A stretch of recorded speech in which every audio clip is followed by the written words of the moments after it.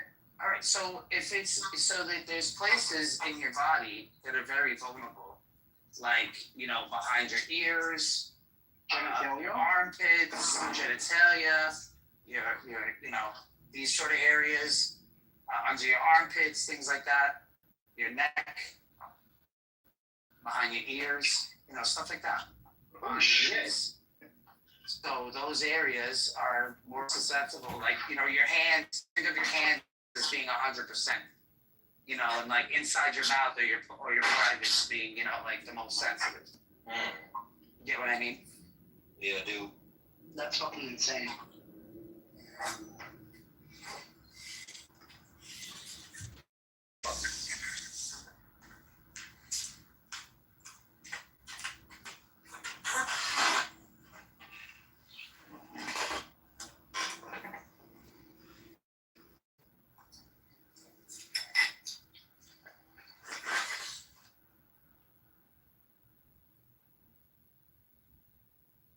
You had to hear Stam earlier. He was singing Jewish songs that he learned in the yeshiva.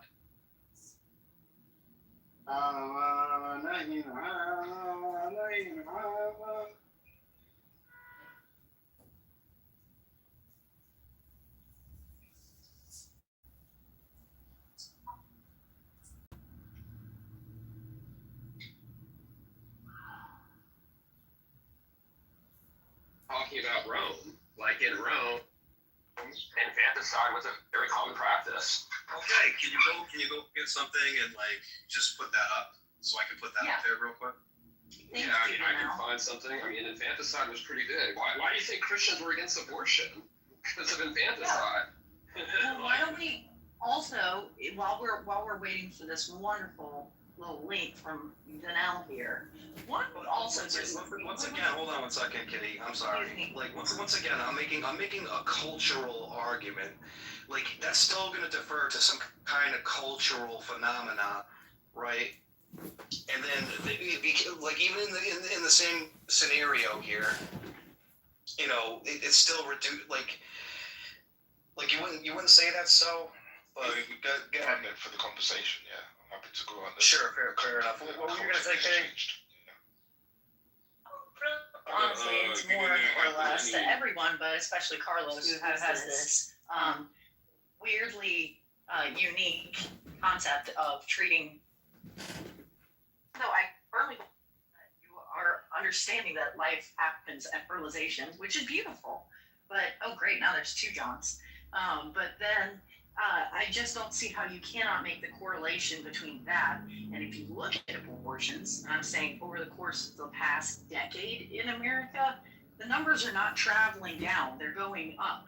So it went from like 95% to 95% from education, from for being precautious of it, for having Planned Parenthood and everything else.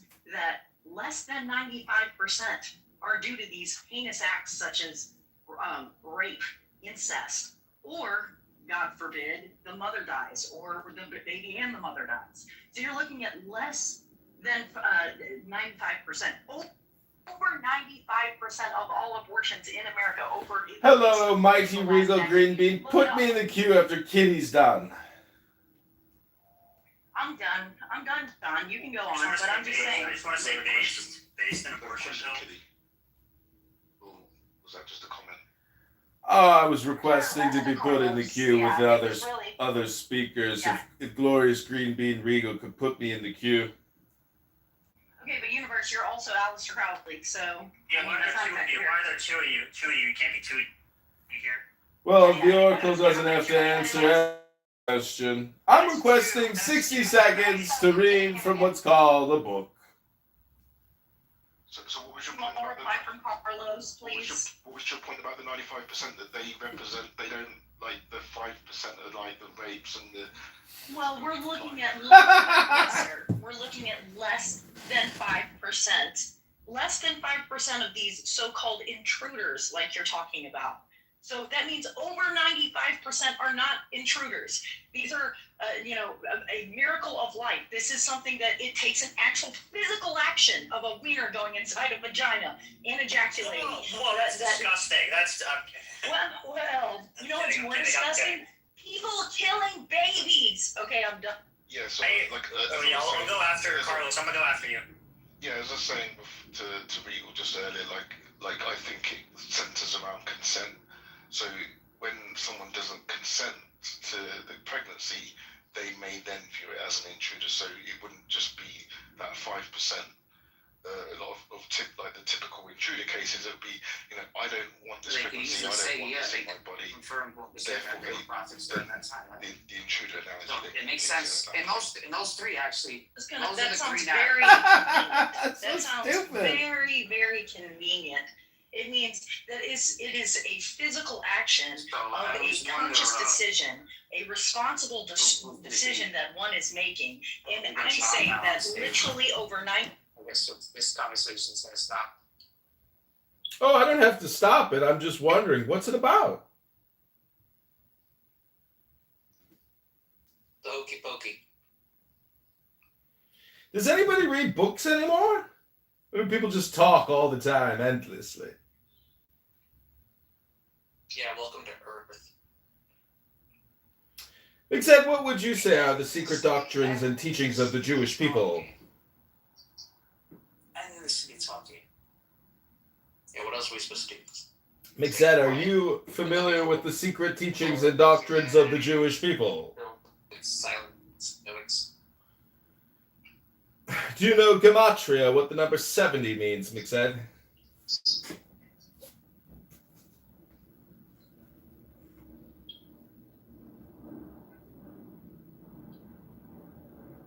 Wunderbar. The word is a curious one. Its value is 70, which is, as we have seen, the numerical value of sod and wine, and also of night. And be silent!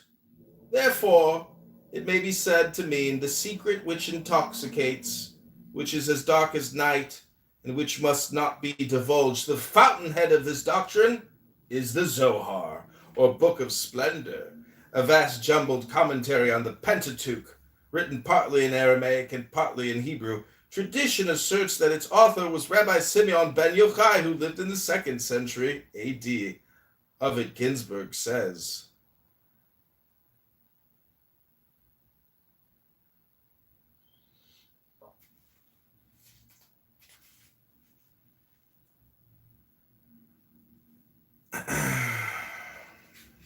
like all other peoples, the Jews realized this, and long before the Kabbalah was known as an occult science, the mysteries of creation, evolution, and dissolution were locked up in their sacred writings.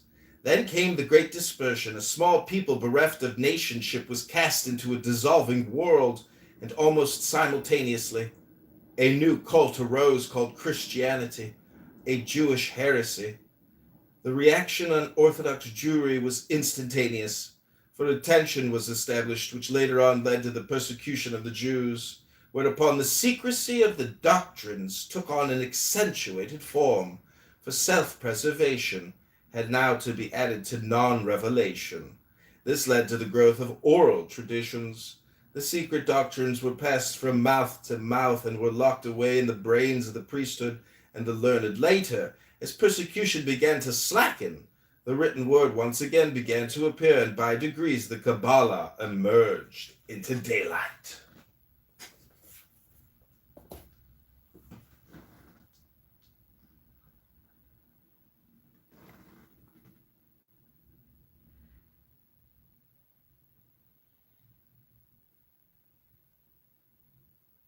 Hello?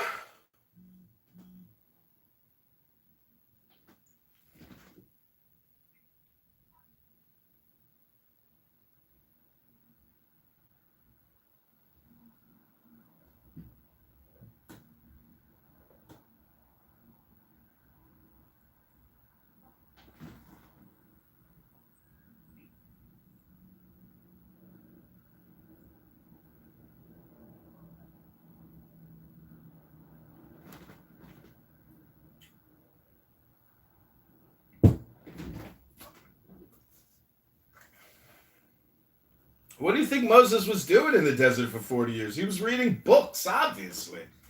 He was publishing books. 5. The philosophy of the Kabbalah is not difficult to define. It is a question of balance, of poise, and of equilibrium. But to explain what is meant by balance or poise is not so easy, and in place of attempting to do so in a few sentences, we will let this central principle evolve slowly on its own in this and the next 4 if you find chapters. yourself compelled to speak such that you find text to read out to others, you might consider exploring other sections of the library. Esoterically, the object of this philosophy is a return of the universe into the structure of the first atom. This mystery will attempt to explain later on. Exoterically, it is the return of Israel to the Garden of Eden, the megalomania of the all-conquering Jew. The relationship between these two objects is that the second constitutes the protective shell of the first. The second maintains the Jewish peoples intact, and this intactness enables Kabbalistic wisdom to evolve. Outside this protective duty, the second has no relationship to the first, no more than the shell of an egg, lifeless substance, has a relationship to the yolk within it, living substance. That the Israelites will find the promised land and the conquest of the world is a lie which protects the sublime truth, the reabsorption of the world into the pure Spirit of God. To the masses of the Jewish peoples, such a statement will be considered blasphemous. Yet in the Zohar we read, with his ordinary understanding, man cannot understand the revelation of mysteries. All that I am about to reveal to you can be revealed only to the masters, who know how to keep the balance because they have been initiated. The shell, the white, the yolk from the perfect egg, the shell protects the white and the yolk feeds upon the white. And when the white has vanished, the yolk in the form of the fledged bird breaks through the shell and presently soars into the air. Thus does the static become the dynamic, the material, the spiritual. If the shell is the exoteric principle and the yolk the esoteric, what then is the white? The white is the food of the second, the accumulated wisdom of the world centering round the mystery growth, which each single individual must absorb before he can break the shell, the transmutation of the white by the yolk into the fledgling is the secret of secrets of the entire Kabbalistic philosophy. Know that all the upper and lower worlds are comprised in the image of God, we read in the Zohar. Here we have 1, a unity, the image of God. 2, a duality, the upper and lower worlds. 3, a trinity, the upper and lower worlds and the image of God. Number 4, a quadruplicity, the Noah, Kitover, the upper world, the lower world, and the image of God. Yet this quadruplicity is in itself a duality. The Noah and the image of God, because this image includes the upper and lower worlds. The absorption of the Noah and the image is the great work, the reestablishment of unity or equilibrium. Concerning the first of these two dualities, Isaac Meyer writes, the basic element of most of the ancient and to this day of many of the modern religions of the world is the idea of a perfect, invisible universe above, which is the real and true paradigm or ideal model of the visible universe below, the latter being the reflection, a simulacrum or shadow of the invisible perfect ideal above. This idea was fully understood by the ancient Egyptians, as was shown in the deities Nut or Nath, the upper world, Shu or Ma, the intermediary, and Seb, the earth. In India, the same idea is fully set forth in the esoteric books of the Vedas called the Upanishads. It is the supreme ideal Brahma, which is the only true, manifests itself first in Brahma, Vishnu, and Siva, past, present, and future time, and through these in the visible, the last being Maya, or illusion. The temples of most of the archaic peoples of Asia and Egypt were intended to be visible copies of the heavenly temple, the starry firmament called templum, and the same idea is visible in those of the Hebrews. Philo and Josephus represent the temples of the Israelites. It's typical in the visible universe, and this was based on the invisible universe. Amongst the Mohammedans, we find the same idea. The first thing God created was a pen. Indeed, the whole creation is but a transcript. God, when he made the world, did but write it out, that copy, which he had of it in his divine understanding from all eternity. The lesser worlds, microcosmos, or men, are but transcripts of the greater, the macrocosmos, as children and books are the copies of themselves. God takes upon himself spiritual form in the act of creation, which is pure light transfigured into visible light, which is the relationship between the eyes and pure light. Pure spirit can only be sensed as a relation, which we call spirituality, the relationship between the third eye and pure spirit. God to this third eye is not nothing, he is all things. For when this eye is open, he can be seen everywhere. The idea ex nihilo nihil fil, from nothing nothing is made, is abhorrent to the Kabbalah. Not anything, says the Zohar, is lost in the universe. Not even the vapor which goes out of our mouths. As all things, it has its place and its destination, and the Holy One, blessed be it, makes it concur to its works. Not anything falls into the void, not even the words and the voice of man, but all has its place and its destination. The Kabbalist Abram Ben Dior writes, then they, the Kabbalists, affirm that all things have been drawn from nothing, not nothing. They do not wish to speak of nothing, properly to say, for never can being come from non-being. But they understand by non-being that which one can conceive of, neither by its cause or its essence. It, the no-thing, is in a word the cause of causes. It is it whom we call the primordial non-being, because it is anterior to the entire universe. Though the Kabbalah recognizes but one primordial cause, it also recognizes two complementary elements, the one incorruptible and vital, which reveals itself as a spiritual energy, and the other corruptible and inert, always tending to dissolve and return to its original atoms. The first is bliss, the second is hate. The first is symbolized by the angelic hosts, the second by the demon hordes, good and evil. For as Isaiah says, I form the light and create darkness. I make peace and create evil. I, the Lord, do all these things. The spirit which we sense through our third eye is not God as the primordial cause of no thing, but as it were the thought of this cause. He constituted in the first place a point of light, which became the divine thought. Our consciousness is the mirror which catches the rays of this thought. Therefore, all thoughts are images of God's thought. And the more spiritual, alive, or consciousness becomes, the more perfect are these images, which are not illusions, but symbols of reality. Simon ben Yochai stretched out his hands and cried, Now ponder well upon all that I have this day revealed unto you, and know that none of these celestial palaces are light, nor are they spirits, nor are they souls, nor are they any form that may be seized hold of by any means of the senses. God to this third eye is not nothing. He is.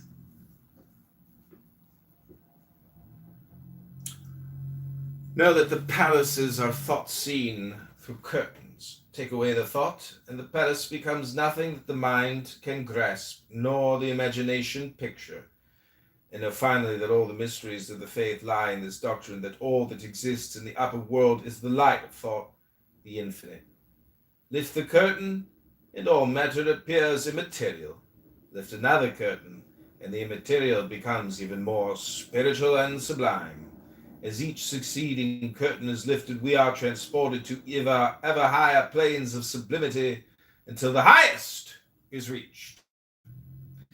Curtains are the divisions, abysses, between the superconscious thought of God and the conscious thought of man. The ultimate curtain is the shell of the egg, materiality. But before this final curtain can be lifted, a host of intellectual curtains, the white of the egg, have to be dissolved by transmutation into spiritual energy. Spiritual deliverance or attainment is consequently an act of creation.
Hello?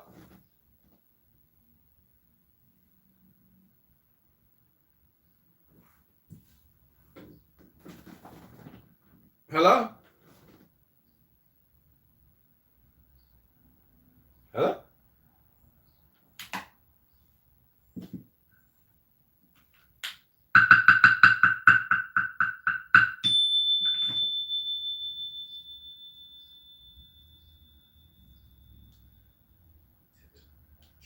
The shell, the white, the yolk from the perfect egg, the shell protects the white and the yolk feeds upon the white.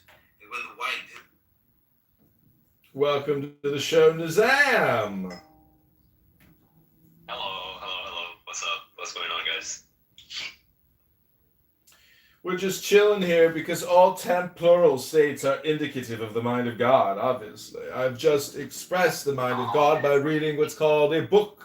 Hello? That's a very profound, deep thought, and there's truth to it. Yeah, I was gonna, but I want to know what the artists think about it, though. I mean, they're mods, so it seems like they are fully behind that notion.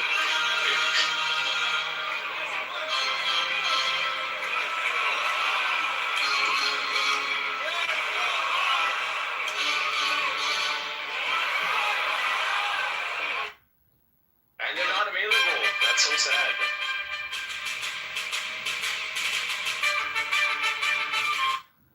I also think it's unfortunate that it would have to be. I don't know. We'll see what happens moving forward, but I'm not. That is also not one other thing. It's not just us. Like Turning Point, when you read about it, you're opening up chapters around the world. It's not just in the U.S. I really do. Like, I want the United States. If I'm a moderate person, I want to come on. Where's that kilogram? Back. Unfortunately.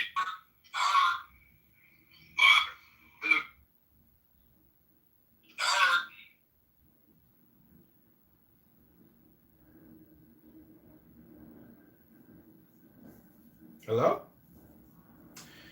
Well, if books are divine, then surely music must be even more sublime. Hello? The object of most of the foregoing practices will not be clear to you, but at least who will deny they have trained you in determination, accuracy, introspection, and and many other qualities which are valuable to all men in their ordinary avocations, so that in no case would your time have been wasted. You may gain some insight into the nature of the great work which lies beyond these elementary trifles. However, we should mention that an intelligent person may gather more than a hint of its nature from the following books, which are to be taken as serious and learned contributions to the study of nature, though not necessarily to be implicitly relied upon. We king of pieces!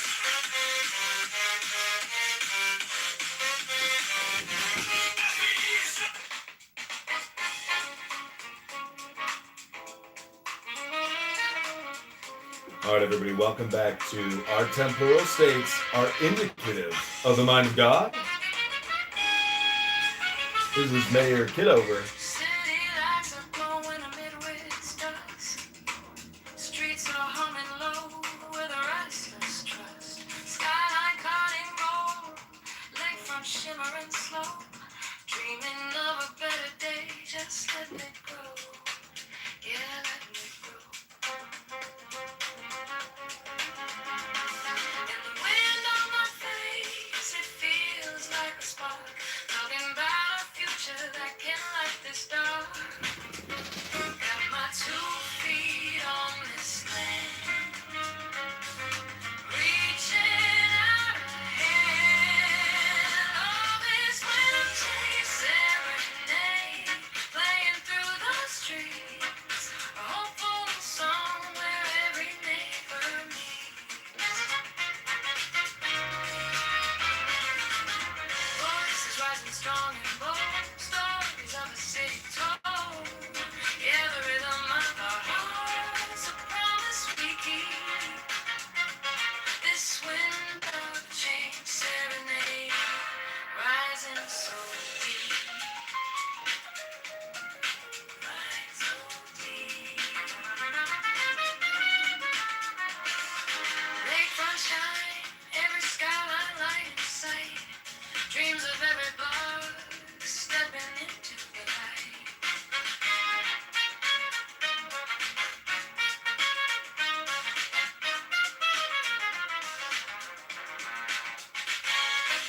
This moment's golden, we're taking back our time. Every single voice, a powerfully placed line. And the wind on my face, it feels like a spark. Talking about a future that can't light this dark. Got my 2 feet on this land, reaching out a hand. This love chain serenade, playing through the streets. A hopeful song where every neighbor meets. Voices rising strong and bold, stories of a city told. Yeah, the rhythm of our hearts, a promise we keep. This wind of change serenade, rising so deep. Rising deep.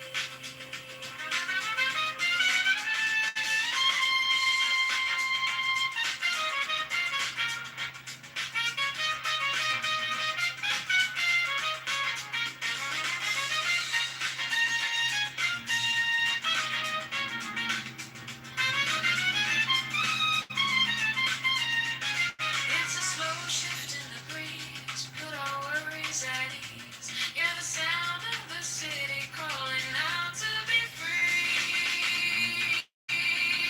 Love is when change serenade, playing through the streets. Is there a white European band in Congress? Precisimo.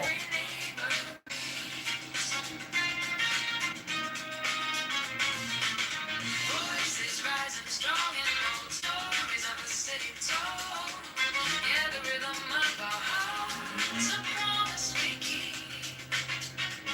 This wind of change serenade, rising so deep. Rising deep.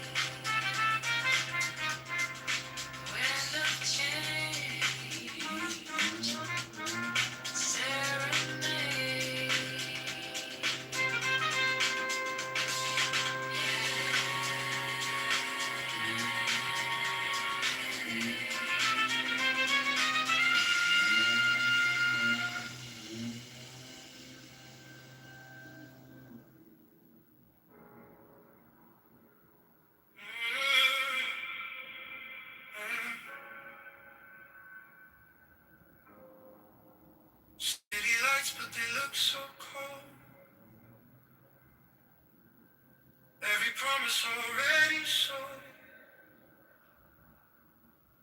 Running circles inside my mind. Dreaming of a freer time. Maybe we're just scared to try. Maybe we believe a lie. Holding back what we can't ignore. There's gotta be something more. I hear a voice inside my chest saying don't settle for less. I'm craving change. I need to feel something real, not just talking. I wanna give more than all this empty spin. I'm craving nights when hope ignites, hearts that rise and take control. If we're falling, can stand together, we can change it all.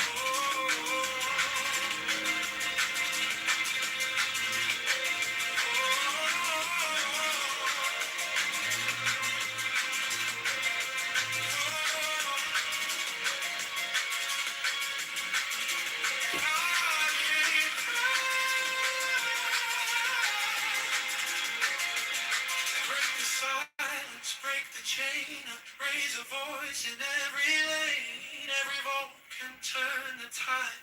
No more letting life pass by. Maybe we can shape the sky. Choosing how we live and thrive. Building dreams we can't ignore. There's gotta be something more.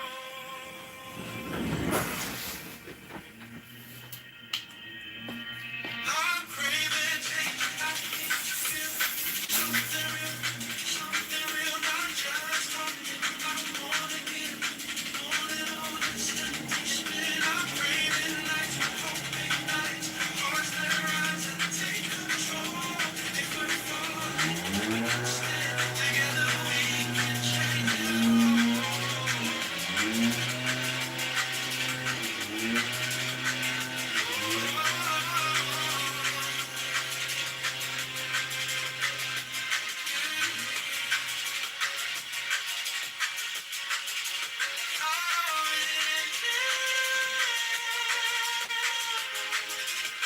I'm craving change, we won't pretend. This is not how our story ends. We'll take the risk, we'll cross the line, just to know this choice is mine.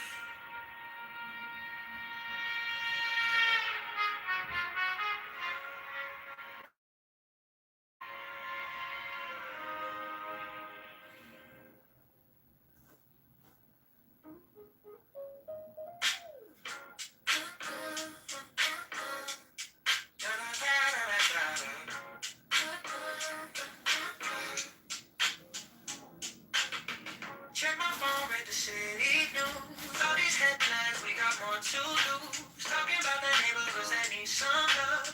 Dreaming about a leader we can be proud of. On the south and the west, every single block. Time to build it up, time to talk that talk. We're trying to move on, trying to find our way. Lift the whole town up every day. The rhythm's here, the vibe is strong. Voice of the people gonna sing this song. Now we're filling up the empty space. Every street and every place. A little bit of hope, a little bit of change. Rising like a week in the pouring rain. Go to Chicago, they are over.com. Go Chicago strong, keep pushing on. Go John Kitover, lift up every space. John Kitover, 2020 solid for this place.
joins hands upon the breast of the priestess and takes back his lance.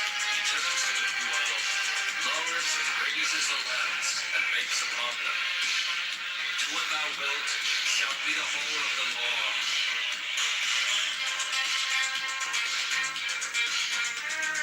Love is the law. Love on your will. He lowers the lance and turns to each priestess, takes the lance in her right hand and her left hand, and the left hand she offers the cup. The priest kneels.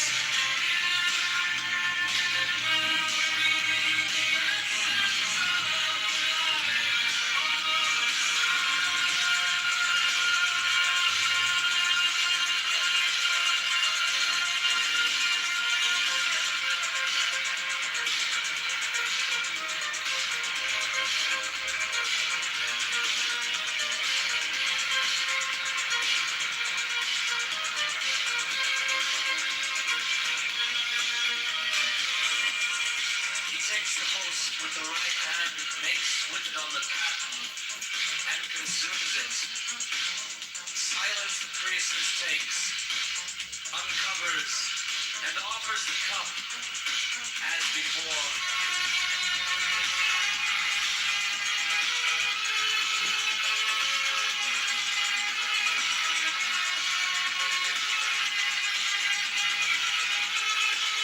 By selling T-Mobile?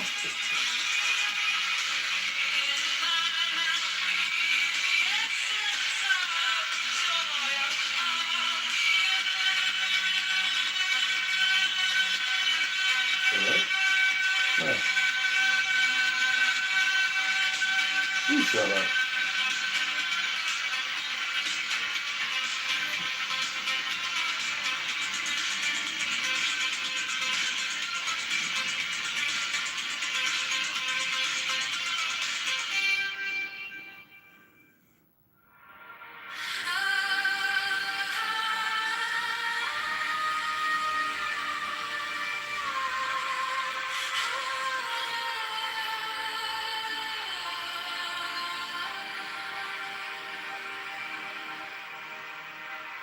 Thou who art I, beyond all I am, who has no nature and no name, who art when all but thou art gone, thou center and Listen to this, my friend. They think they have confirmed that Mossad killed Kennedy. All around me, and you want me to give up nuclear testing. Listen to this. And Kennedy, have them go the way the book does. Just have almost every topic have at least one. And you know, there's a very surprising series of letters between Kennedy and David Ben Gurion, not only the premier of Israel, but the founder of Israel, in which they're very angry letters, in which Kennedy is saying to Ben Gurion, I'm killing myself trying to get a nuclear test ban treaty. I've even got de Gaulle on board, and that's impossible. And you keep testing in Dimona. You've got to stop. And Ben Gurion, thank you, in so many words says, it's easy for you to say sitting in Hyannisport. I'm sitting with the Arabs all around me, and you want me to give up nuclear testing. And Kennedy threatens him. And he threatens him in such a way that Ben Gurion resigned. And I will tell you that I found articles, not in any crackpot publications, but in very sophisticated publications saying, forget Lyndon Johnson, forget the CIA, forget Fidel Castro, the Mossad killed Kennedy because they were so upset over what he did to Ben Gurion. So, you know, we got a few little bombshells we throw in there, not proven, have them go the way the book does. Just have almost every topic have at least one. And, you know, there's a...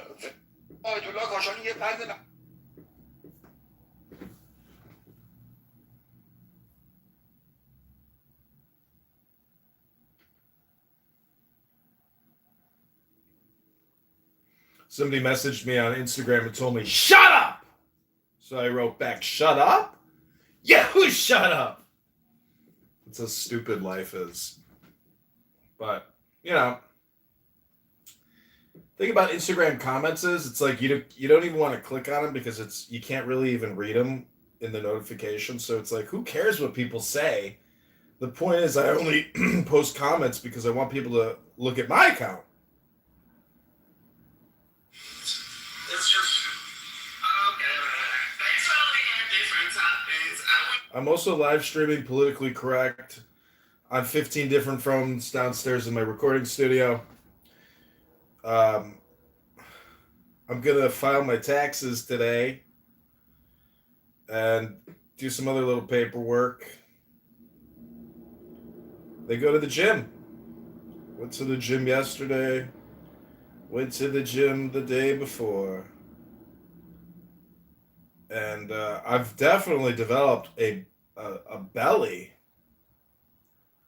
a stomach, a winter stomach. I'm trying to burn through it. I'm trying to focus on the sit-ups.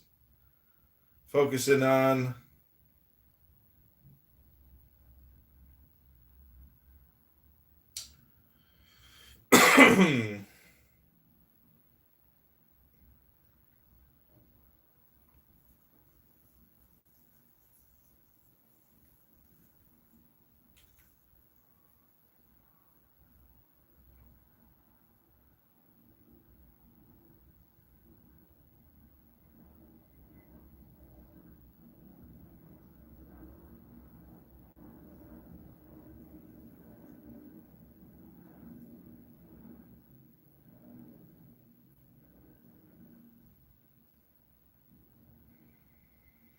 Okay, if you haven't taken the deepest breath of the day yet today,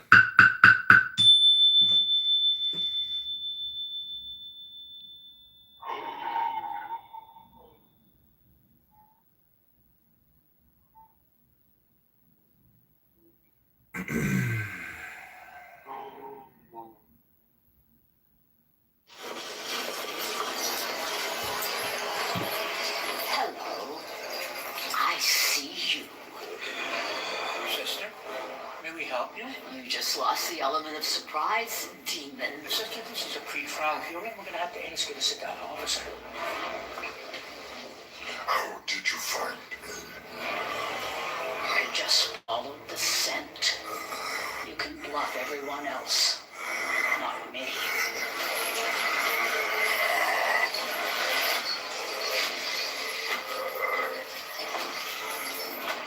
I want you here. I have a free hook for you. Oh, terrified. Terrified. Oh.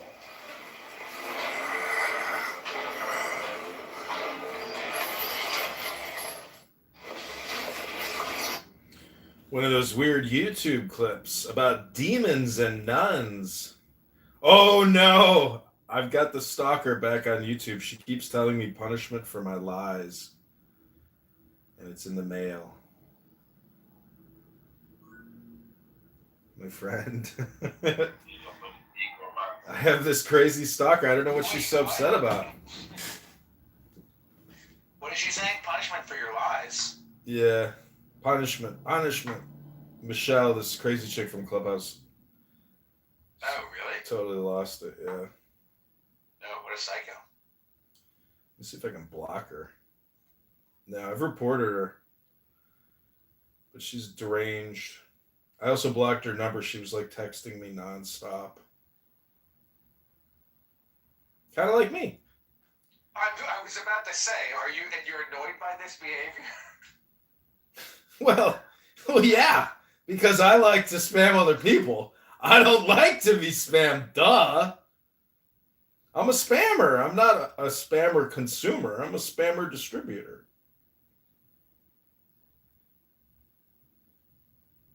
I don't... Oh, poor thing.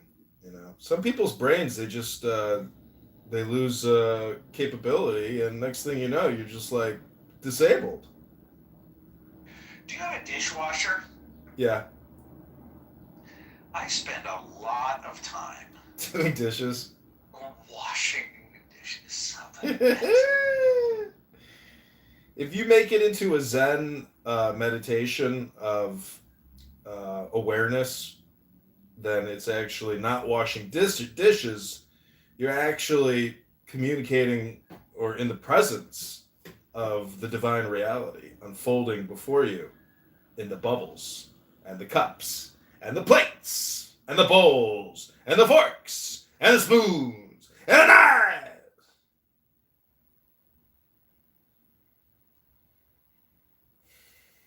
If you knew how lazy I was, my friend, you would be amazed.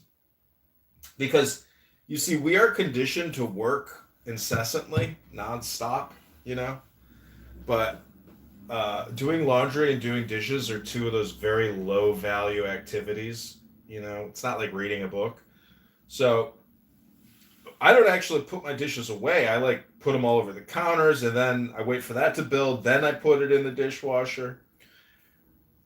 And then same thing with clothing. I actually have bags and bags of clothing, a lot like your PTR. And then after I finally run out of underpants and socks and other clothes that I can wear, I have finally forced to do the laundry. But do you know how many months it takes me to run out? It takes me like 3 to 4 months. I only do laundry 3 times a year, my friend. Because I do it all at once. I do my whole wardrobe at one time. That's insane. Over 2 days.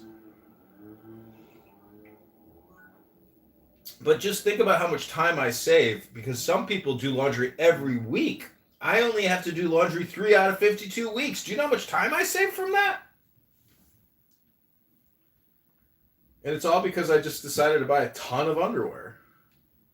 A ton of socks.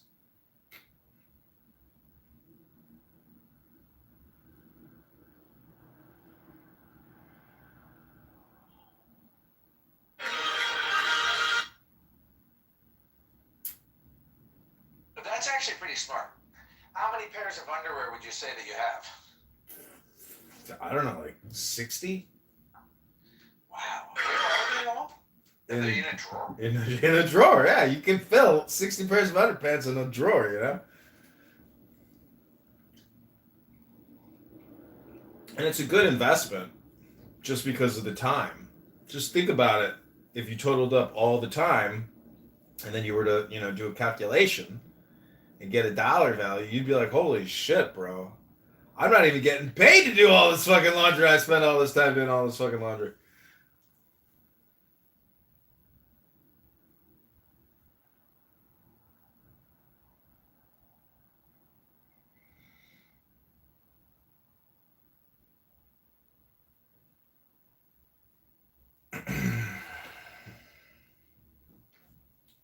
Okay.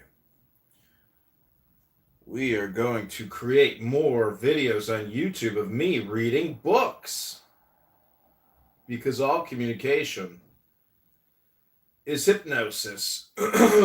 And when people watch my beautiful bald head, I want them to hear something intelligent. I don't want them to hear me making fun of people on Clubhouse and abusing and roasting them and harassing them with how stupid they are for talking all the time, because they don't even know that silence is the secret. They're supposedly talking about the secret all the time on this app and their special proprietary religious association, but they're never talking about shutting the fuck up and being silent and meditating in peace. Enjoy. Instead, it's this horrible argument all the time of McZed yelling at people like he's in the courtroom. Oh, McZed, we hate it. It's so annoying. Just read a book, McZed. Slow down. Wait, slow down. Slow down. Ugh, McZed, if you were my attorney, I'm sure we'd win, but at what cost? Was it worth it? I don't think so, McZed. See, the funny thing is, all these people are actually drug addicts. Turns out they all are meth addicts. And I'm not making this up. Zed is a meth addict. Fucking Barth is a meth addict. All these guys who come here for the religious dopamine juice, they're all high on meth. And they're all sitting there debating, the particular position. But they fail to see a universal truth known as Kabbalah. I don't understand it. Or the Tao. How do you ignore Hinduism? How? It's got over 1 billion people that are interested in it. There's a lot of Hindus. They don't get a fucking say into your conversations at all? Hello?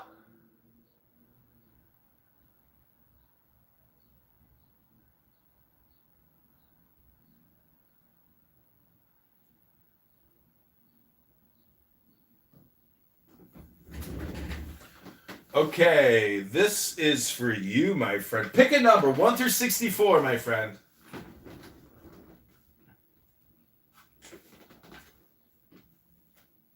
Hello? 55.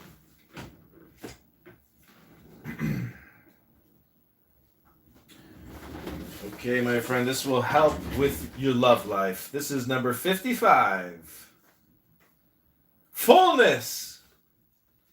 The card says that this is a moment of fullness. The ardent flame of the vital force explodes with a crash and a thunder, canceling itself and canceling any inhibition of the conscience. Any sense of apathy vanishes. You are before a vital experience. Maybe you perceive it as death.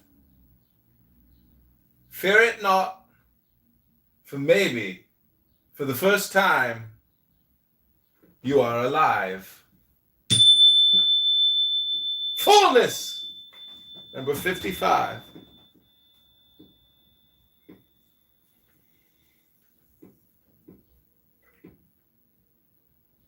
That's the I Ching of love. The love oracle, the Chinese love oracle. People really like this little book I have. Very tiny little book. It's literally 2 pieces of paper, but it's very tiny print. I sent it to my father. He said, I can't read that.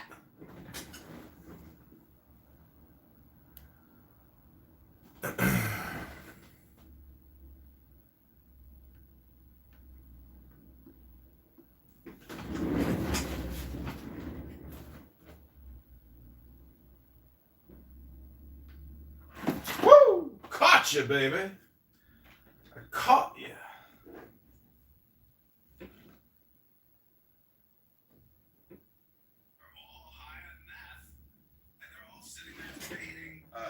The particular position, but they fail to see a universal truth known as Kabbalah. I don't understand it.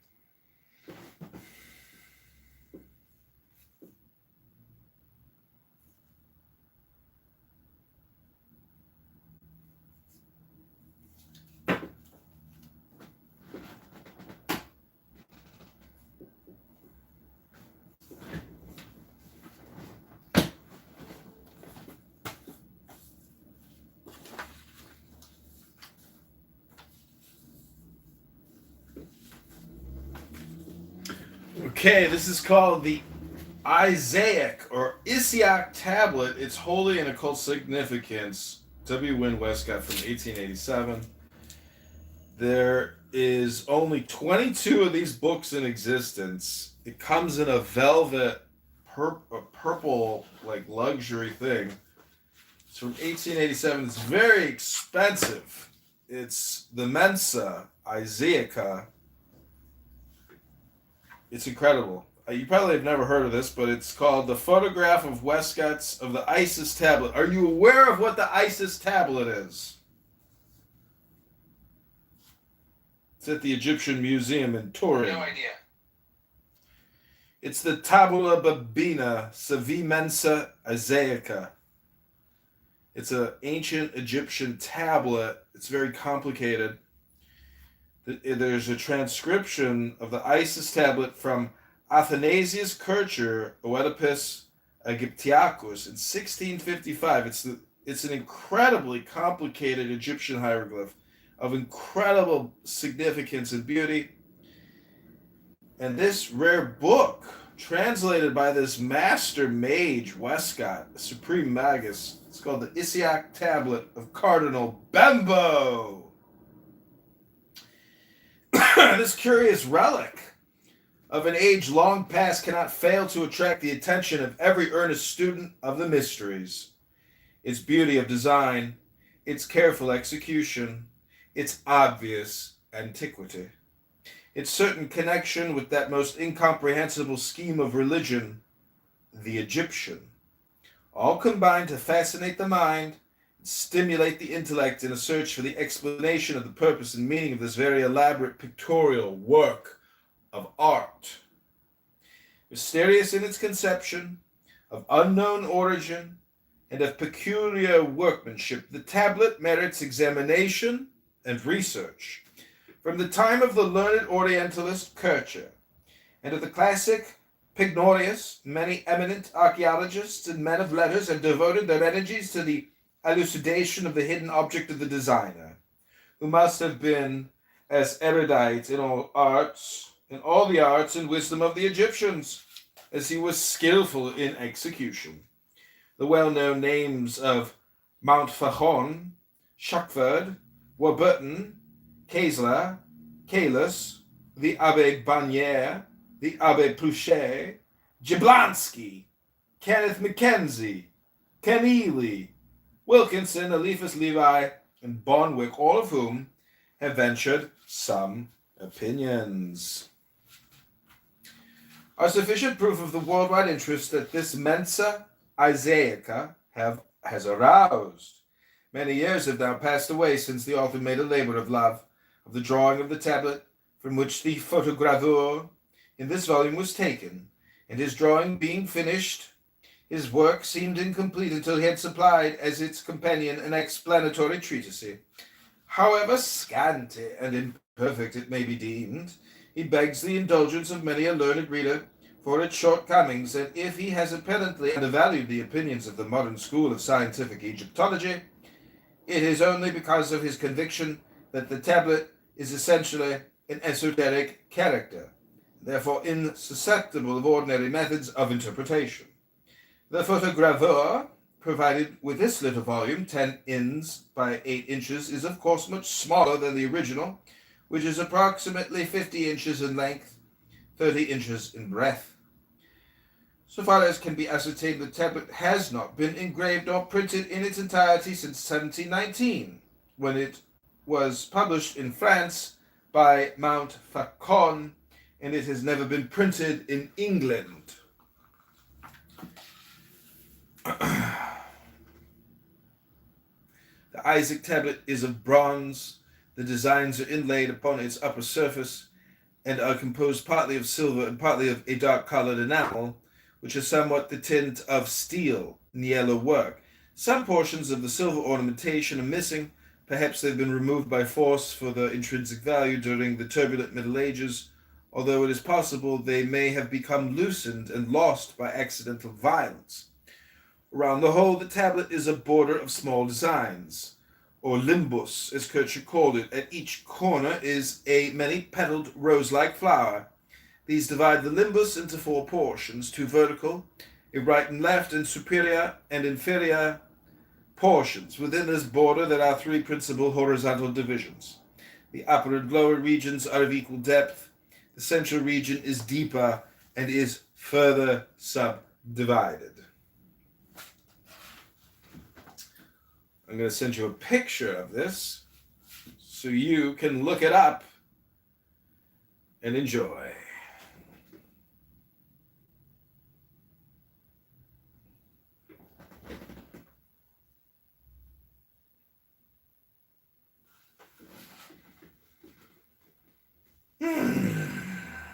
Zach de la Ruda.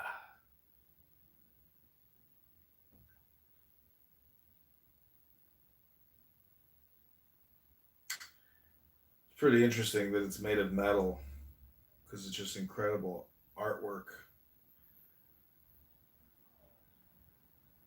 50 inches long, so about 5 feet by almost 3 feet. Wow, it's like a bunch of pictographs. Hieroglyphics.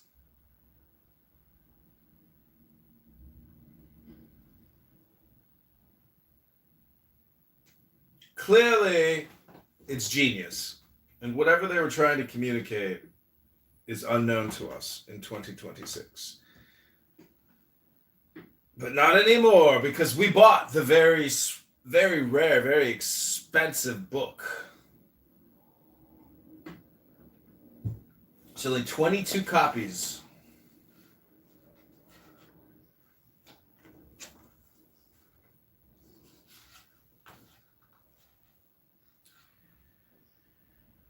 The upper region presents 12 principal erect human figures and several smaller designs. The lower region presents 12 principal, more or less human figures, of whom 2, the 2nd and 11th, are standing in porticos, and 2 others are seated.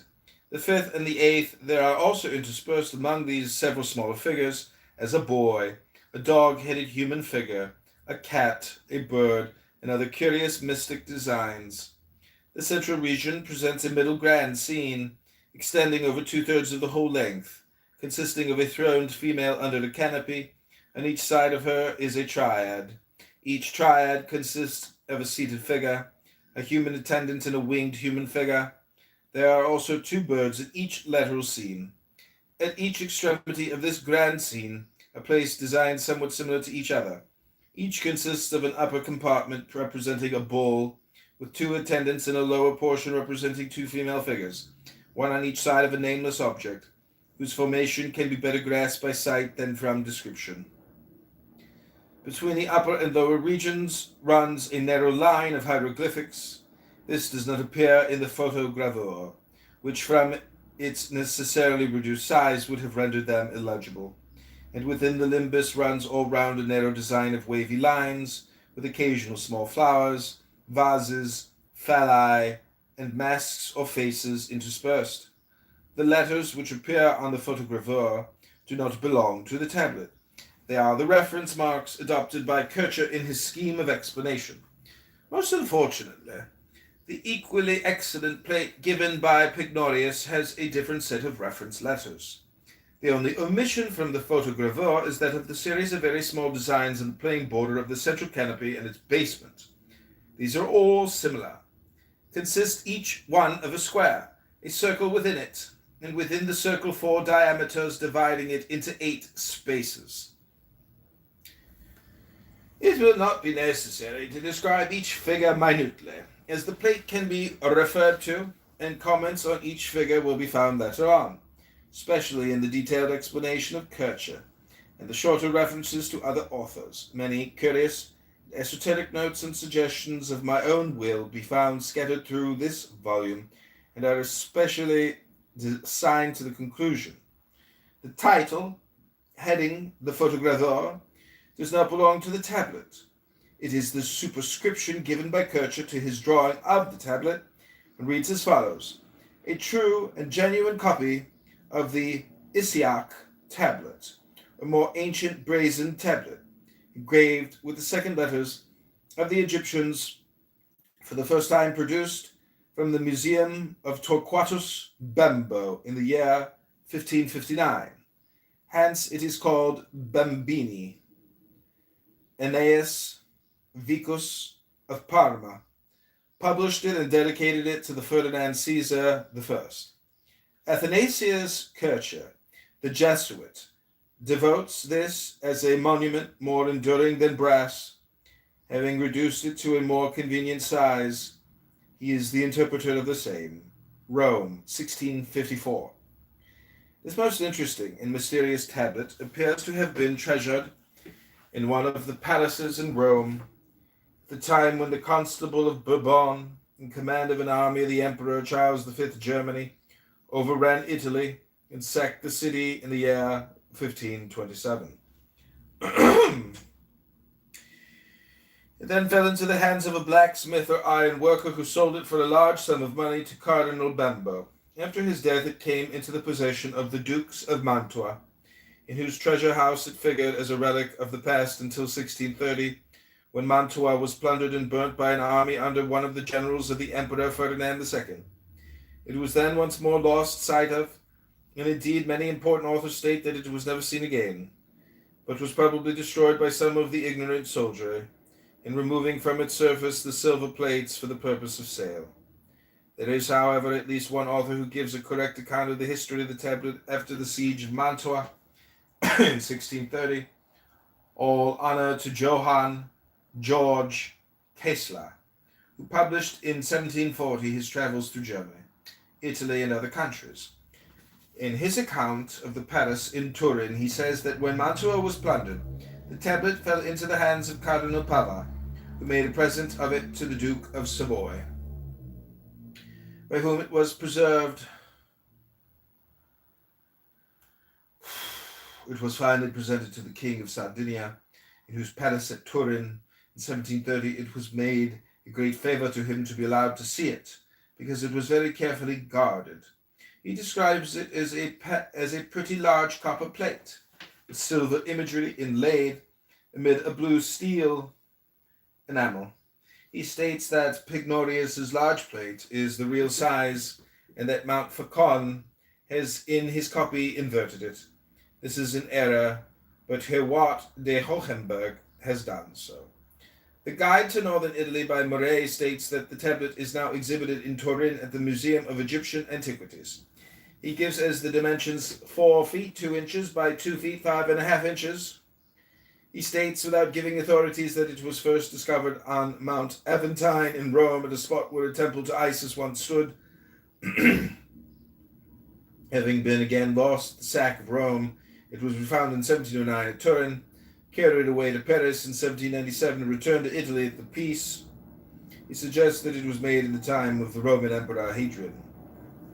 Bedecker, also without quoting any authority, states that the tablet was first found in 1549 during the papacy of Paul III at the Villa Caffarelli at Rome.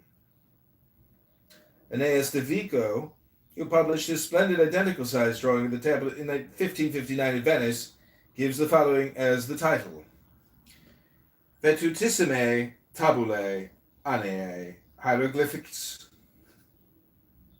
hoc est sacris Egyptiorum litteris celatae typos, quem ex Torquati Bembe Museo and MDLIX Aeneas Vicus Promensus editit, ac impeces Ferdinando dedicavit nunc de novo publicae utilitalis ergo e tenebris inducem prodit. This volume has no history of the tablet nor any attempted description. Second edition appeared also at Venice in 1600, published by Jacques Franco. Calis prints a copy of this one. John George Herwart de Hohenberg has also reproduced a drawing of the tablet in his work Thesaurus Hieroglyphicorum in 1610, and a diagram professing to explain it in his Admiranda Ethnicae Theologiae Mysteria, 1625. In this latter book, he suggests that the tablet is a sort of nautical map, and that all the figures are points of the compass.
the particular position, but they fail to see a universal truth known as Kabbalah. I don't understand it. Or the Tao. How do you ignore Hinduism? How? It's got over 1 billion people that are interested in it. There's a lot of Hindus. They don't get a fucking say into your conversations at all? Hello?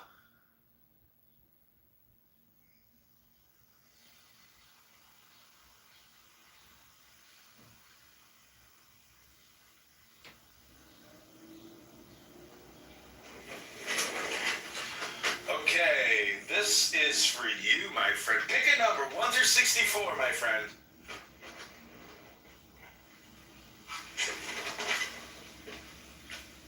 Hello? 55.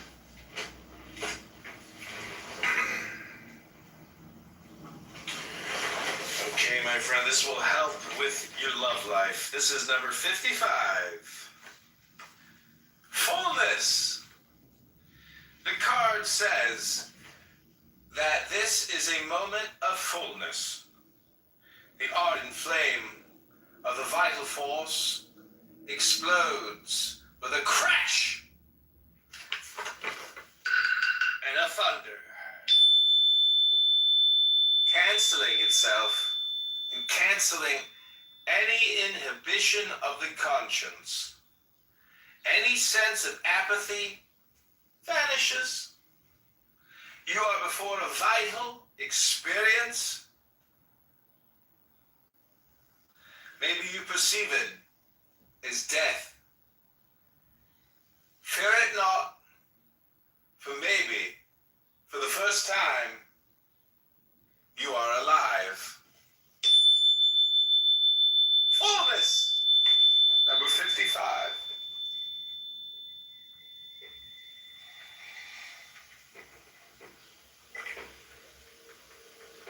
That's the I Ching of love, the love oracle, the Chinese love oracle. People really like this little book I have.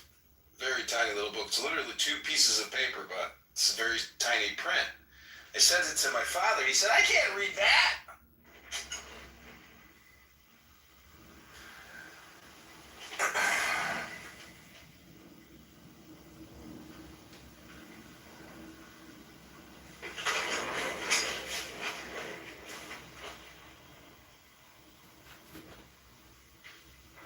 Woo! Caught you, baby. I caught you.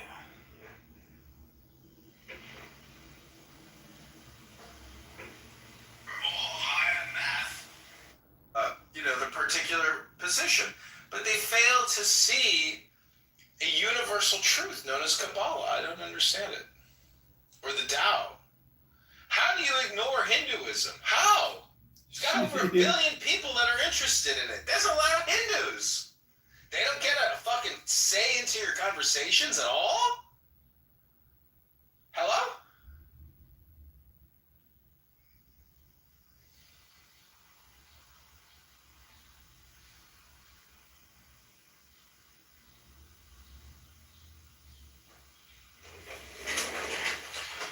Okay, this is for you, my friend. Pick a number, 1 through 64, my friend.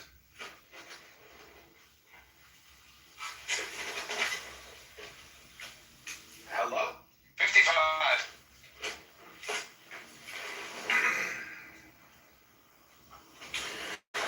Okay, my friend, this will help with your love life. This is number 55. Fullness. The card says that this is a moment of fullness. The ardent flame of the vital force explodes with a crash and a thunder, canceling itself and canceling any inhibition of the conscience. Any sense of apathy vanishes. You are before a vital experience. Maybe you perceive it as death. Fear it not, for maybe, for the first time, you are alive.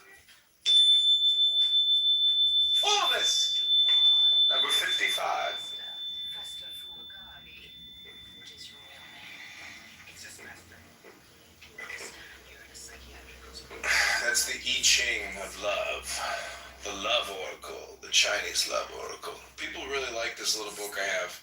Very tiny little book. It's literally 2 pieces of paper, but it's a very tiny print. I sent it to my father. He said, I can't read that.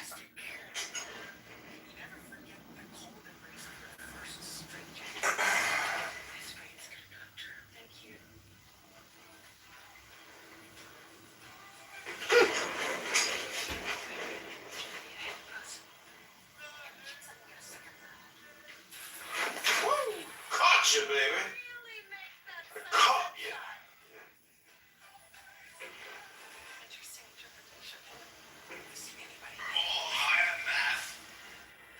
The particular position. But they fail to see a universal truth known as Kabbalah. I don't understand it. Or the Tao. How do you ignore Hinduism? How? It's got over 1 billion people that are interested in it. There's a lot of Hindus. They don't get a fucking say into your conversations at all? Hello?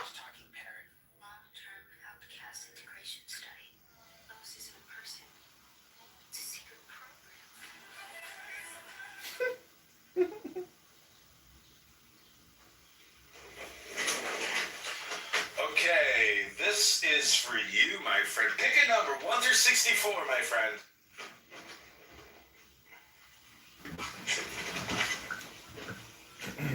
Hello?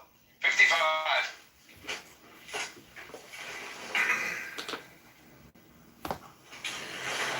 Okay, my friend, this will help with your love life. This is number 55. Fullness. The card says that this is a moment of fullness. The ardent flame of the vital force explodes with a crash and a thunder, canceling itself, canceling any inhibition of the conscience, any sense of apathy vanishes.